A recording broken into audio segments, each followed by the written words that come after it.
আজকের সকালটা অন্যরকম। আকাশে সূর্য উঠেছে আগের মতোই, কিন্তু বাতাসে মিশে আছে স্বাধীনতার গন্ধ।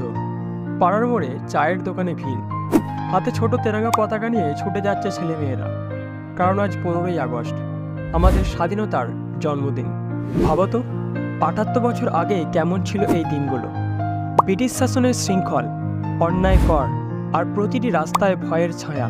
নেতাজি বজ্রকণ্ঠে বলেছিলেন, তোমরা আমাকে রক্ত দাও, আমি তোমাদের স্বাধীনতা দেব। 1947 সালের 15ই আগস্ট মধ্যরাত পেরিয়ে প্রথম সূর্য উঠেছিল স্বাধীন ভারতের আকাশে। তখন শহরের ছাদে, গ্রামের মাঠে মানুষ হাত তুলে বলেছিল, আমরা স্বাধীন। আজ আমরা সেই মুহূর্ত বাঁচিয়ে রেখেছি। প্রতিটি পতাকা উত্তোলনে, জাতীয় সঙ্গীতে আমরা ফিরে যাই সেই ঐতিহাসিক ভোরে। স্বাধীনতা মানে শুধু অতীতের গল্প নয়, এটা ভবিষ্যতের প্রতিশ্রুতি যে আমরা এক থাকব, ঐক্য থাকব এবং তেরঙ্গা পতাকা আকাশে চিরকাল দুলবে। 15ই আগস্ট আমাদের শেখায়, স্বাধীনতার জন্য যুদ্ধ একদিন শেষ হলো, স্বাধীনতার মর্যাদা রক্ষার লড়াই চিরকাল চলতে থাকবে।